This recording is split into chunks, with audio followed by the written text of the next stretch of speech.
Hello friends, আমার কিচেনে আপনাদের স্বাগত। আজকে আমি এই ভিডিওটাতে বাড়িতে কিভাবে রসমালাই বানাবেন সেই রেসিপি আপনাদের সাথে শেয়ার করব। তবে দেরি না করে চলুন ভিডিওটা শুরু করি। সবথেকে আগে আমি এখানে 4 চামচ মতো পানি নিয়ে নেব, আর এতে আমি 5 চামচ মতো ভিনেগার অ্যাড করে দেব।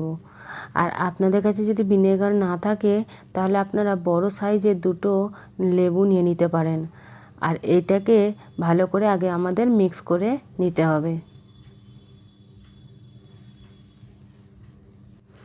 এদিকে আমি 1.5 কিলো মতো ফুল ফ্যাট দুধ নিয়ে নিয়েছি, আর দুধটাকে আমি চুলোয় চাপিয়ে দিয়েছি। এই দুধটাকে ভালো করে আমাদের জাল করে নিতে হবে। দেখুন এইভাবে ফুটবে দুধটা, ফুটে গেছে দুধটা। এবার আমি গ্যাস বন্ধ করে দেবো। দেখুন আমি গ্যাস বন্ধ করে দিয়েছি। গ্যাস বন্ধ করে দেওয়ার পরে দুধটাকে 4-5 বার মতো এভাবে নেড়ে নেড়ে একটু ভেতরের গরমটা বার করে নিতে হবে। এক্ষুনি আমি ভিনেগার দেবো না, একটু ঠান্ডা করে নেব দুধটাকে।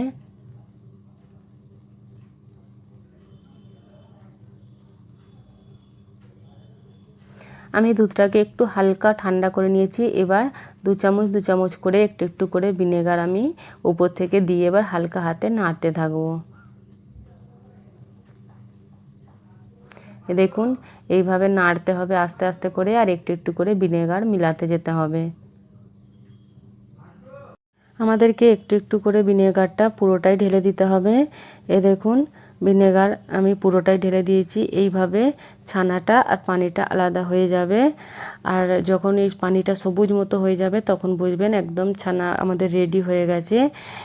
এই স্টেজে আপনাদেরকে এবার করতে হবে, ঠান্ডা একটু ফ্রিজের পানি নিয়ে এতে ঢেলে দিতে হবে, যাতে করে এই কুকিং প্রসেসটা এখানেই রুকে যায়। তাহলে আমাদের ছানাটা একদম সফট হবে, একদম মোলায়েম হবে। দেখুন আমি পানি ঢেলে দিয়েছি।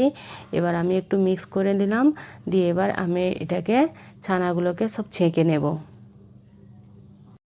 আমি একটা বড় ছাঁকনির ওপরে এই একটা কাপড়, কটনের কাপড়, আপনারা যে কোনো কটনের কাপড় নিতে পারেন, ওড়না নিতে পারেন, যে কোনো কাপড় কটনের দিয়ে আমি এইটার ওপরে এবার ছানাটা ঢেলে দেব। এবার আমি সব ছানাগুলোকে ভালো করে আমি এই কাপড়ে ঢেলে দিয়েছি। এবার এতে আমাদের সঙ্গে সঙ্গে আমাদেরকে ঠান্ডা পানি দিয়ে আমাদেরকে এটাকে ভালো করে ধুয়ে নিতে হবে। তার কারণ যদি না ধুয়ে নেন তাহলে ভিনেগারের টক ভাবটা থেকেই যাবে, আর একটু খেতে মজা লাগবে না। তো সেই কারণে আমাদেরকে তাড়াতাড়ি করে ভিনেগারের পানিটাকে ধুয়ে নিতে হবে, যাতে করে ভিনেগার না থাকে। এভাবে আমাদেরকে ঠান্ডা পানি ব্যবহার করতে হবে। ঠান্ডা পানি ব্যবহার করার পরে সঙ্গে সঙ্গে আমাদেরকে এটাকে নিচড়ে নিতে হবে, ভালো করে নিচড়াতে হবে যেন না পানি বেশি থেকে যায়, তাহলে আমাদের রসমালাই সব ফেটে যাবে, ভালো হবে না। দেখুন এইভাবে নিচড়াতে হবে। আর কতটা নিচড়াতে হবে, আবার বেশি ড্রাইও করা যাবে না। দেখুন ধার ধার হয়ে যে পানিটা পড়ছে, এবার দেখবেন টপ টপ করে যতক্ষণ না পানি পড়ে ততক্ষণ পর্যন্ত আমাদের ভালো করে নিচড়ে নিতে হবে। দেখুন এখন আমাদের নিচড়াতে হবে। দেখুন যে ধার হয়ে পানিটা পড়ছে, এখন এতে পানি আছে, ভালো করে সুন্দর করে নিচড়ে নিতে হবে, আবার বেশি ড্রাই হলে হবে না। দেখুন এখনও নিচড়াবো আমি। দেখুন এবার টপ টপ করে পানি পড়ছে, আর ধার হয়ে পড়ছে না। এবার এই স্টেজে আমি এইভাবেই ছেড়ে কিছুক্ষণের জন্য রেখে দেবো, কমসে কম 30 মিনিটসের জন্য তো রাখতেই হবে। এখানে আমি রসমালাই রাবড়ি বানানোর জন্য ফুল ফ্যাট দুধ নিয়ে নিয়েছি, আর এই দুধটাকে ভালো করে একদম ফুটিয়ে নেবো। আগে আমি এতে ফুটিয়ে নিয়েছি। এবার আমি এতে 8 চামচ মতো চিনি দিয়ে দিলাম, আর এতে দেব কিছু কেটে রাখা বাদাম, যেমন আছে পিস্তা একটু আছে, আর কাঠবাদাম আছে, আর একটু পাউডার করে রাখা এলাইচি এতে আমি দিয়ে দেব।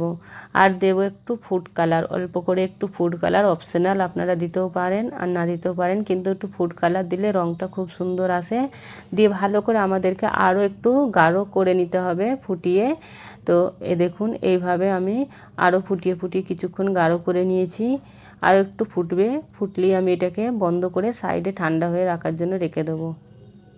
আমাদের রাবড়ি একদম রেডি। এবার আমি চুলো বন্ধ করে দেবো, এটাকে এবার ঠান্ডা করার জন্য ছেড়ে দেবো। এখানে আমি ছানাটাকে বার করে নিয়েছি। এবার এইভাবে হাতে করে আমাদের ভালোভাবে এটাকে ছেনে নিতে হবে, যেন গুঠলি না থাকে, গাঁট যেন না থাকে, বা দানা দানা না যেন থাকে। ভালো করে ছানতে হবে, যদি না ভালো করে ছানা হয় এই হাতের তালু দিয়ে এরকম করে আমাদের ছানতে হবে। আর যদি না ভালো করে ছানা হয় তাহলে আমাদের একদম রসমালাই বানবে না, ফাটতে থাকবে। তো এইভাবে ভালো করে আগে আমাদের ছেনে নিতে হবে ছানাগুলোকে। এখানে আমি ছানাটাকে 5 মিনিট মতো ভালো করে হাতের তালু দিয়ে ভালো করে ছেনে নিয়েছি। আর এখানে আমি 1 চামচ মতো কর্নফ্লাওয়ার দিয়ে দেবো। দিয়ে এগুলোকে দিয়ে আমাদের ভালো করে আরও 5 মিনিট মতো ছেনে নিতে হবে, যাতে কোনো লাম্পস না থাকে, গাঁট না যেন থাকে। তো এইভাবে সুন্দর করে আমাদেরকে আরও কিছুক্ষণ ছেনে নিতে হবে। এবার ছোট ছোট পোর্শন নিয়ে আমাদেরকে রসমালাই বানাতে হবে, আর গোল গোল করে রসমালাই বানিয়ে নিতে হবে। আর যদি সাইডগুলো ফাটে তাহলে জানতে হবে যে আরও একটুখানি আমাদেরকে এটা মাখার দরকার। এইভাবে আমি একটু দাবিয়ে গোল গোল বানিয়ে নেব। দেখুন এখন ছোট ছোট করেছি। আর একটু যখন আমি এগুলো চিনিতে দিয়ে দেব, যখন রসে দিয়ে দেবো, দেখবেন একদম ফুলে বড় বড় হয়ে যাবে। তো এইভাবে ছোট ছোট করে আগেই বানিয়ে নিতে হবে, গোল গোল করে বানিয়ে নেব।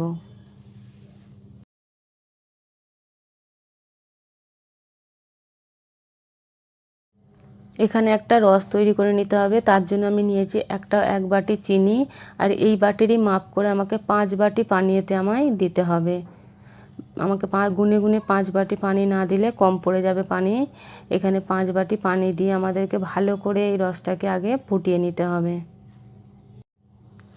এখানে খুব সুন্দরভাবে চিনিগুলো গুলে গেছে, আর দেখুন বড় বড় বাবলস আসছে। এরকম হাই আঁচে দিয়ে আমাদেরকে রসমালাইগুলো দিতে হবে, একের পর এক করে আমাদের এইভাবে দিয়ে দিতে হবে, আর যেন এত বড় বড়ই বাবলস আসে। আর এইভাবে আমি 5 মিনিট ভালো করে ফুটিয়ে নেব, জোরে আঁচে দিয়ে 5 মিনিট আমাদের এই রসমালাইগুলোকে এইভাবেই রেখে দিতে হবে। আমি হাই ফ্লেমে 5 মিনিট জাল করে নিয়েছি দেখুন। আর দেখুন কত বড় বড় রসমালাইগুলো হয়ে গেছে। আবার আমি মিডিয়াম আঁচে এখন এইবার 5 মিনিট এখনও জাল করে নেব। এবার আমি মিডিয়াম আঁচেতে 5 মিনিট ছেড়ে এইভাবেই রেখে দেব, যাতে করে আমাদের রসমালাইগুলো ভেতরে একদম স্পঞ্জি সফট হয়ে যায়।